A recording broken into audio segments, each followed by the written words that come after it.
Okay, welcome to today's Oh the Times, Oh the Customs videos. We are wasting time in our dinner hour somewhere in an exclusive location on the Isle of Man. We are once more going to look at the absurdities of modern life and how we all deal with them. The other day I did a video on terrorism, specifically how we deal with it. Today I am doing a video on my main questions surrounding terrorism. I have many, but we don't have time for them.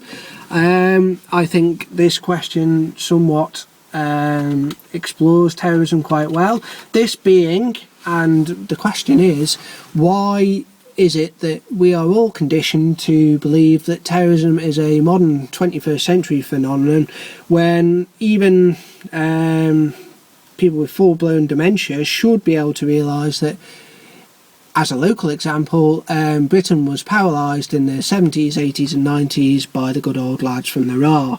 Now, whether you believe it was indeed the lads from the RA or whether it was a conspiracy and our government was involved, I'll leave that one up to you. I may touch on that later if I have time. So what is the answer to that question? Why are we all conditioned to think that terrorism is a modern thing and we conveniently forget that in the 70s, 80s, 90s we couldn't move around Britain for bomb scares seemingly every day? The official answer is that the security services are now very good at their jobs and we should all be grateful. I would say great, fine, well done, delighted, thanks for keeping us all safe, billions well spent. But surely it stands to reason that if they are good at their job now, then they must have been pretty poor at their job in the 70s, 80s and 90s during the Irish Troubles. I mean, if they now have the intelligence which can stop individuals coming to this country from any part of the world that may have a beef with us, why on earth couldn't they stop 24 paddies operating out of a few barns on the Irish border over a 30-year period? I mean, a simple answer to that is incompetence. I mean, public school boys messing around, trying to play war games. That is one theory behind it all. I mean, is it really wise to send an Oxbridge graduate to South Armagh pretending to be a yokel tractor salesman in order to gain intelligence? I would suggest probably not. Nor was it a good use of resources to have a team of spies routing through the likes of Martin McGuinness's bin every day on a 24-hour rota. I could imagine the team leader turning up at MI5 headquarters in wherever it is, Hollywood in Northern Ireland, and saying, "Hey boss, last night in Martin McGuinness's bin we found an empty kebab box, an out-of-date can of Brute and a few crusty tissues. From this we can deduce he is a fat bastard, likes to smell nice and indulges himself in masturbation," of which the M, or the equivalent of M in Northern Ireland, would say, "Good work 005, just goes to show in his own home even the most dedicated terrorist is just like any other man." Now, a conspiracy answer to all this is that it may well have been incompetent, but there is another more sinister side to it, that being that the security services just ignored their intelligence and let the bombs explode in order to keep the lovely defence budget dollars rolling in. I will leave that one up to you whether you believe it or not, but it is a significant school of thought and there is a small amount of evidence to suggest that that is the case, or perhaps not so small. A second answer to my question is that actually the security services aren't any better or worse, they are just behaving normally, some good, some bad. The truth is, the IRA were actually a lot better at being terrorists than the Muzzers are nowadays. Now, the trouble with saying that actually ISIS are pretty poor at being terrorists compared to the paddies 30 years ago isn't exciting for the general public nowadays. I mean, most of us like to hide behind the bed sheets chomping on the hobnobs as Kay Burley shrieks at an explosion somewhere in a city centre on our fair lands. It's good theatre. By admitting that actually it was probably a lot better 40 years ago is a bit of an anticlimax and sort of takes away that theatre, I find. That is a further answer to it. A extension of that, and third answer to my question, is very much one in the camp of the conspiracy theorists, that terrorism needs to be constantly reinvented in order to keep us scared.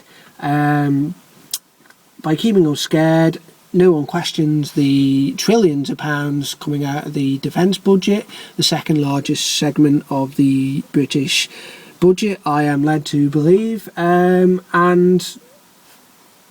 in order to keep that status quo, we need to be scared. Therefore, it needs to be reinvented. For example, the jihadi in the suicide vest in the shopping centre has already become a bit old hat and not very scary, just a bit try hard to the majority of the general public. Therefore, we are scrabbling round, or the establishment, if you believe this theory, is scrabbling around trying to create a new terror threat. For example, a historical view of this theory would suggest that it's pretty much like the script of WWF wrestling. I mean, if you look at it over the last 50 odd years, we've had Bulgarians with poisonous umbrellas taking out academics. We've had skinhead, homegrown white supremacists bombing gay bars.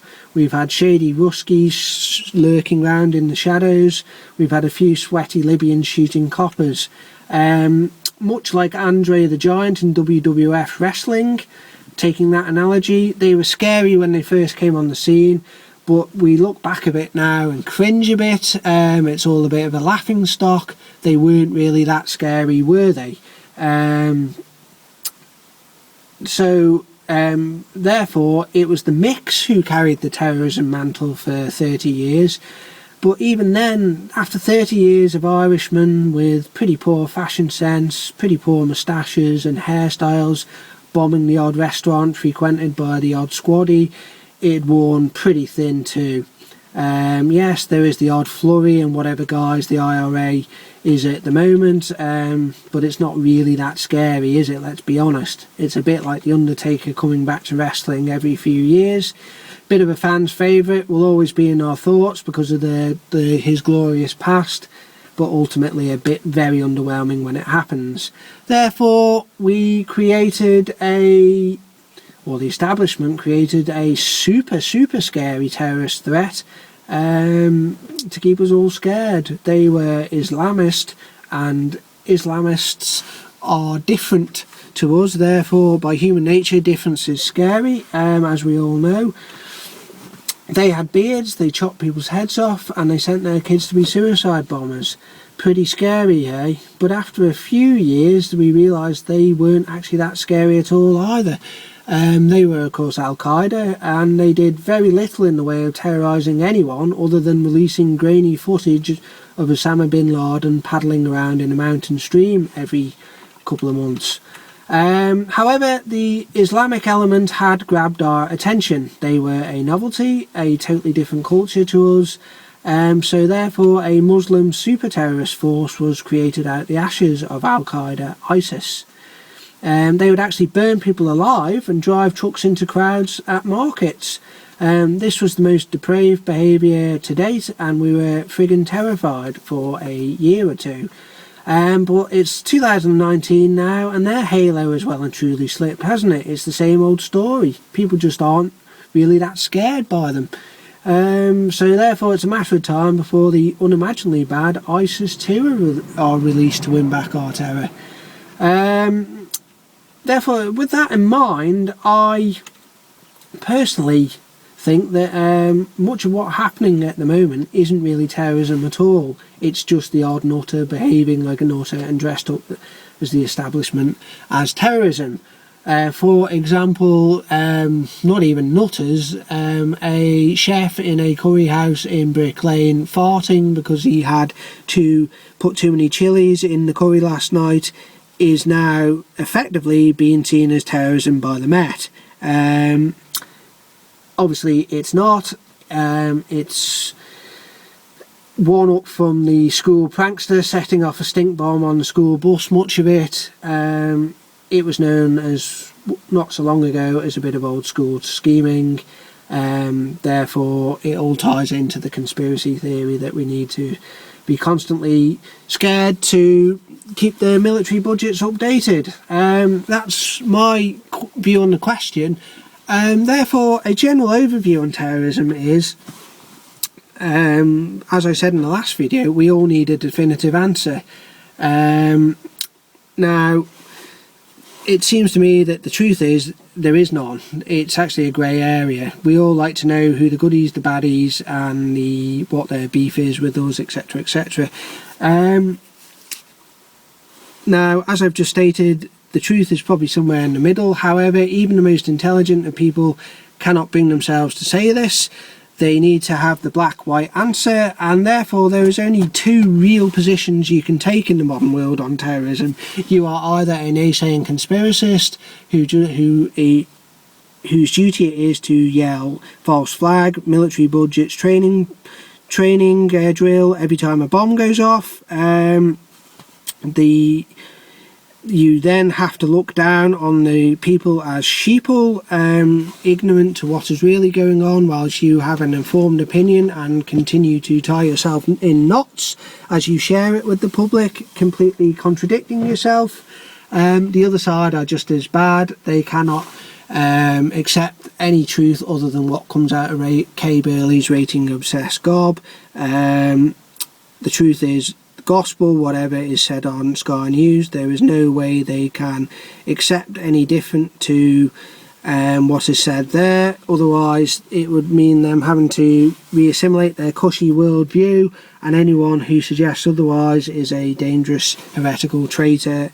And it is absolutely laughable that our government can be anything other than honest, truthful, and decent. Now, again, the problem with that is the truth is probably somewhere in the middle. However, none of us can seemingly accept that. And that is my problem with terrorism. In a nutshell, there are only two positions. I realise much of this video will probably come under the former. It is quite conspiratorial, what I have said. However, I don't particularly care. That is just my ramblings on it. You may have a more informed opinion, and I hope you share it in a more erudite fashion than I have done in this video.